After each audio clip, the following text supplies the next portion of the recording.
जय गुरु जी, शुक्राना गुरु जी महाराज का लख लख शुक्राना और सारी संगत जी का भी शुक्राना। संगत जी, गुरु जी ने जब जो चीज हमें ब्लेस करनी है, संगत जी हर एक चीज का टाइम गुरु जी ने पहले ही डिसाइड किया हुआ है।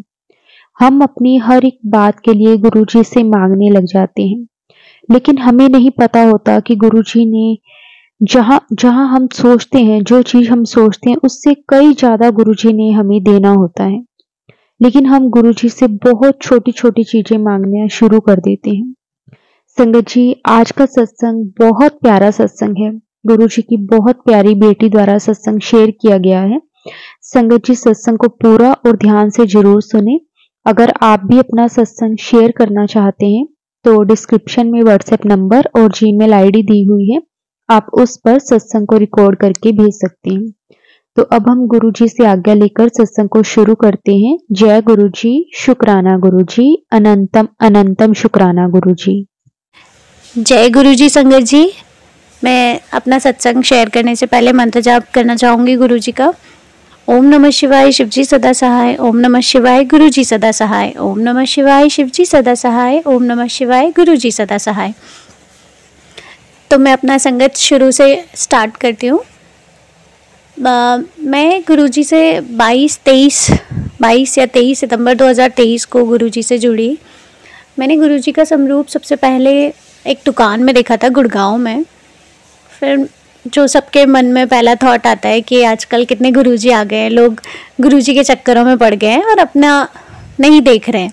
तो यही मेरे मन में भी आया, तो माफ़ करना गुरुजी। तो फिर मैं घर आ गई। फिर मैं खाना बना रही थी, तो मैंने ऐसा ही कोई मंत्र लगा देती हूँ ताकि वो मंत्र की वाइब्रेशन उस भोजन में जाए और भोजन पवित्र हो जाए, स्वादिष्ट हो जाए, एक प्रसाद बन जाए। तो ऐसे ही मैं लगा रही थी, तो एकदम से गुरुजी का कोई सत्संग आ गया। तो मैंने कहा ठीक है, सुन लेते हैं। तो फिर उसमें किसी का चल रहा था सत्संग, तो मैं बस रोए जा रही थी। मैं सत्संग सुन के सिर्फ रोए जा रही थी कि मेरे साथ भी इतना बुरा हो रहा है। क्योंकि मेरी कॉलेज लाइफ से लेके अभी तक मैं काफ़ी गवर्नमेंट एग्ज़ाम्स के लिए दे चुकी है और मेरे थोड़े बहुत नंबरों से रह रहा था। तो जब आपका फाइनल सिलेक्शन नहीं होता है तो आपको सबकी सुननी पड़ती है, तो वही मेरे साथ भी हो रहा था। तो मुझे बहुत बुरा लग रहा था कि मतलब ऐसा भी कोई है कि मतलब लोगों का लाइफ ही बदल देता है, ऐसा कोई है रियल में। तो मुझे वो नहीं भरोसा हो रहा था, बट मैं सुने जा रही थी और मैं बस रोए जा रही थी। वो कहते हैं ना कि गुरुजी आपकी कष्ट जोड़ते, मतलब कष्ट काटते हैं, तो शायद वही मेरे कष्ट कट रहे होंगे। और मैं बहुत रो रही थी, मैं अकेली थी, मैं खाना बना रही, तो मैं बस रोए जा रही थी। तो ठीक है, फिर उसके नेक्स्ट डे भी ऐसे ही कुछ हुआ। तो बस गुरुजी ने मुझे जोड़ लिया अपने आप, अपनी संगत बना लिया गुरुजी ने मुझे। और मैं बस अब उस दिन से लेके आज तक मैं हर दिन गुरुजी के सत्संग सुनती हूँ। ऐसा कोई दिन ही नहीं जाता कि मेरी सुबह और मेरा दिन पूरा ख़त्म हो जाए बिना सत्संग सुने, ऐसा कभी नहीं हुआ उस दिन से लेके आज तक। फिर मैं बस सुनती गई ऐसे बिना किसी इच्छा के या कुछ भी ऐसा, बस। लेकिन ऐसा लगा कि शायद कोई है ऐसी शक्ति। मैं पहले भी ऐसा मतलब ऑकल्ट साइंस वगैरह और इन सब मैं थोड़ा बहुत मानती थी, क्योंकि जब होता नहीं है ना, जब इंसान के पास कुछ नहीं होता, किसी का मतलब उसके काम नहीं बनते हैं, तो वो ऐसी चीज़ें वो खुद ढूंढने लग जाता है, या वो चीज़ें उस इंसान को ढूंढने लगती हैं। तो मेरे साथ भी ऐसे हुआ। मैंने भी सारी चीज़ें ट्राई की कि क्यों नहीं हो रहा मेरे साथ ये सब चीज़ें। तो गुरुजी फिर ऐसा हुआ मेरे साथ। तो फिर 10 अक्टूबर की बात है, मैं ऐसे ही रात को सो रही थी। मैंने कहा कोई कुछ नहीं होता, कोई गुरुजी नहीं है, कोई ऐसी शक्ति नहीं है, कुछ भी नहीं है। क्योंकि मेरे को तो ना किसी गुरुजी की ना तितली दिख रही थी, ना मेरे को कोई ऐसा ओम पे मतलब लग रहा था कि मेरी रोटियों में ओम बने या कुछ भी। जो भी मैं सत्संग सुनती थी उनमें जो भी बताते थे लोग वाग, मतलब जो भी गुरुजी जो भी सत्संग में संगत बताती थी अपने अपने एक्सपीरियंस, तो मैं भी सोचती थी कि मेरे साथ भी अगर ऐसा कुछ हो, मुझे भी लगे कि हाँ ऐसा है। तो मैं भी ऐसी कह रही थी संगत जी कि सोते सोते रात के 11:30 बजे कि गुरुजी अगर ऐसा कुछ है तो मुझे भी बताओ, क्या मैं इतनी बुरी तो नहीं हूँ कि आप मुझे अपना होने का एहसास ही ना कराएं। गुरुजी अगर कुछ है तो प्लीज़ प्लीज़ मुझे बताएं, मुझे अपने होने का एहसास कराएं। तो मेरे माइंड में एक थॉट आया कि जा बालकनी में जा, तुझे मैं कबूतर विच दर्शन दूंगा, तो मैं तुझे कबूतर रूप में दिखूंगा, तू जा तो सही। मैं ऐसे मतलब मेरे मन में हमेशा ऐसी ऐसी चीज़ें तो आती ही रहती है। तो मैंने कहा नहीं, ये तो मेरे मन का फितूर होगा। फिर मैंने कहा चलो एक बार ट्राई कर लेते, क्या ही जाता है। तो मैं बालकनी में गई, मैं उस टाइम गुड़गांव में ही थी। मैं बालकनी में गई तो और मुझे वाकई कबूतर के रूप में दर्शन हुए। वहाँ रात में मेरे बालकनी के सामने कबूतर था। तो फिर मैंने कहा जय गुरुजी, जय गुरुजी, और मैंने मंत्र जाप किया। वहीं मैं काफ़ी देर बैठी रही, काफ़ी देर रोती रही।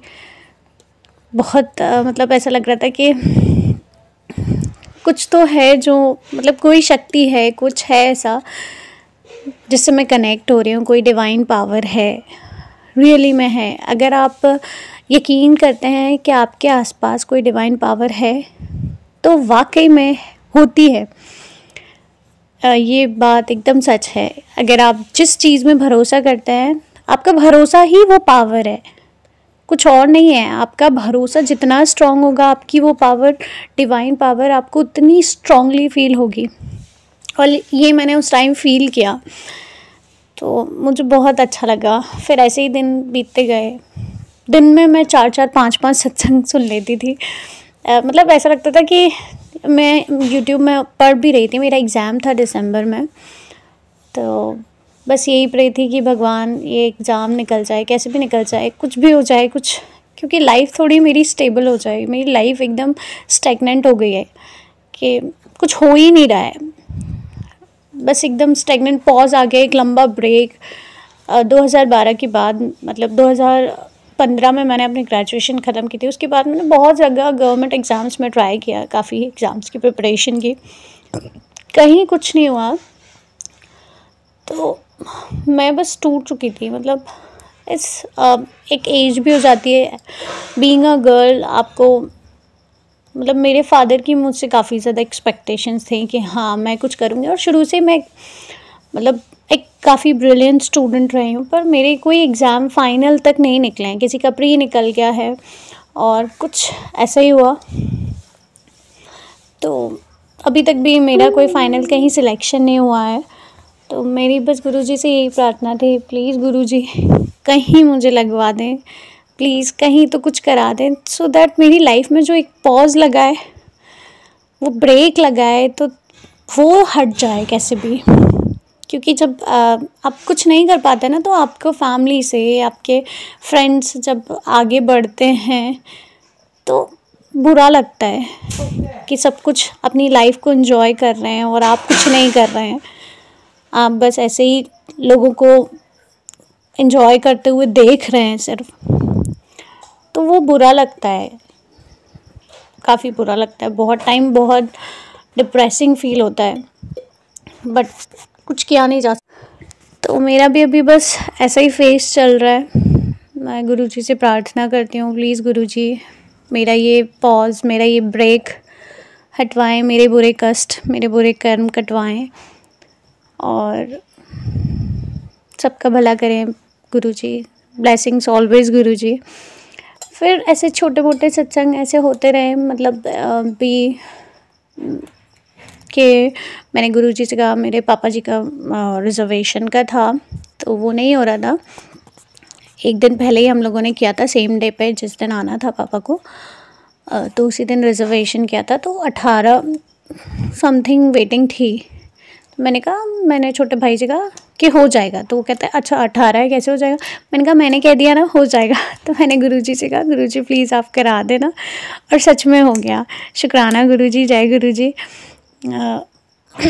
तो ऐसे छोटे छोटे सत्संग हैं, मतलब गुरुजी बहुत जल्दी सुन लेते हैं ऐसी छोटी छोटी चीज़ें। तो मैं बस शुक्राना करना चाहूँगी। और बहुत दिन से मैं ऐसे सत्संग सुन रही थी जिसमें आ रहा था पुत्र शुक्राना कर, शुक्राना कर। तो मैं भी यही सोच रही थी कि मैं तो दिन भर शुक्राना करती हूँ जय गुरुजी। मंत्र जाप तो हर वक्त चलता ही रहता है मन में।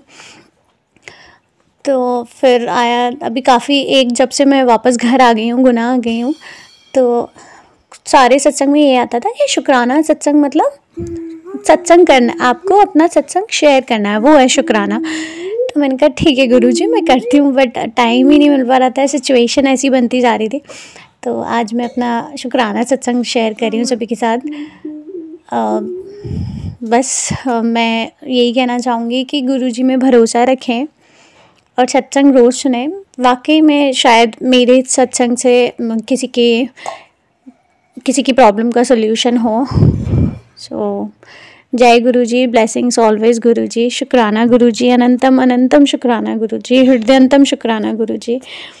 ओम नमः शिवाय, शिवजी सदा सहाय। ओम नमः शिवाय, गुरुजी सदा सहाय। ओम नमः शिवाय, शिवजी सदा सहाय। ओम नमः शिवाय, गुरुजी सदा सहाय। जय गुरुजी संगत जी।